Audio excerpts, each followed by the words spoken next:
I think this is now fairly public information. I saw similar information on the New York Times website, so I'm not divulging anything crazy, but it basically said this.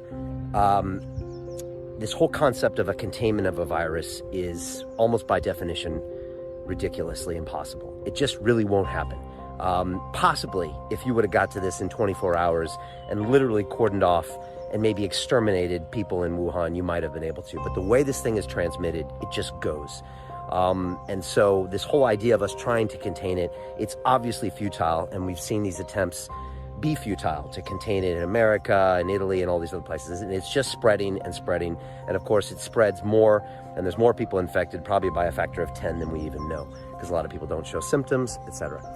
So now we're in this delay stage. Now, the reason they have the delay is because people that are going to be affected by this virus, and I'll talk about this shortly, are the ones that are sick, that are elderly, that have respiratory problems. Those are the ones that are going to clog up the hospitals here in the UK and in America. And it means if there's 10,000 people that need respirators because they're getting pneumonia, they'll turn them away and they'll die.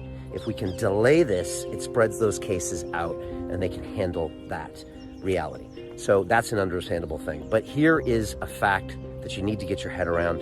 And when I heard about this on Friday, I went a bit low for a while until I understood what was happening. And that's this: 70 to 80% of the population on this planet are going to get the coronavirus, period. That means most likely you and me and your family and your kids. It's going to happen. It's going to happen in the next month or the next 4 months, or it's going to come back next winter and hit everyone. And if we look to history, the Spanish flu, which killed, I think, 40 or 50 million people around the world, about 1% of the population, I think, it came in 1917, but it didn't obliterate the population until 1918, when it came back in the winter flu seasons where everyone's immunity is low, and it nailed everybody. The good news is that a small percentage of us will die. Now, the numbers are still out right now, but the latest intelligent numbers say about 1%. But this is really moved out on the spectrum. We're seeing very few children or no children dying from it. Healthy adults from, say, 18 to 40, it's like 0.2% is what they reckon.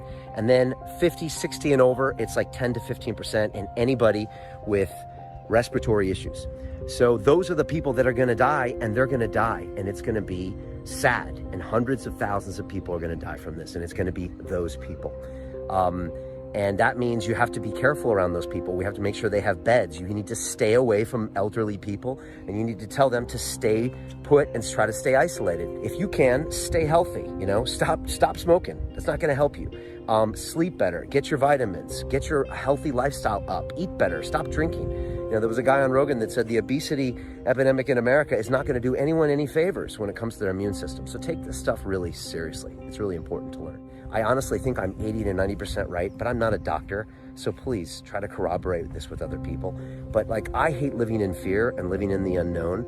And I was, having a weird moment yesterday thinking, okay, 1.5 million people are going to die on this planet. And I don't think those numbers are accurate, because what happens is if I get a version of the virus that you've already had and got immune to, it might be weaker or different. I have less reaction to it, and it morphs as it goes through people, and it becomes less dangerous. So the mortality rate typically drops over time. This is going to be our reality for the next couple of years. The last thing is vaccines. Vaccines take 18 months, they think, to develop it, and then years more to test. For some of the things like MERS and SARS, they never developed a vaccine. So forget about that.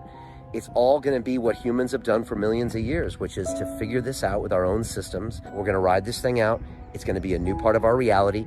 And look, I've been through the 2008 crash. I lived through the AIDS scare, where it was crazy. Oh my God, what's happening? We're dying. We're going to get it from a toilet seat. I remember all that. And at the end of it, we found a way through it. And now as humans, we behave slightly different when it comes to things like that. That's smart. And that's what we're going to do with this thing as well. And we will overcome and we will rise. I think we'll be better people. I already find that everyone's being nicer, except when they don't want to touch your hand. Okay. But I'm already being nicer to people, because the only way we're going to get through this is get through this together. And I'll say one last thing. This could be that test we were looking for as a society, the thing that's going to bring us together and show us that we truly are all one. Let's remain calm. Let's remain focused. Let's use the science. That is the message here.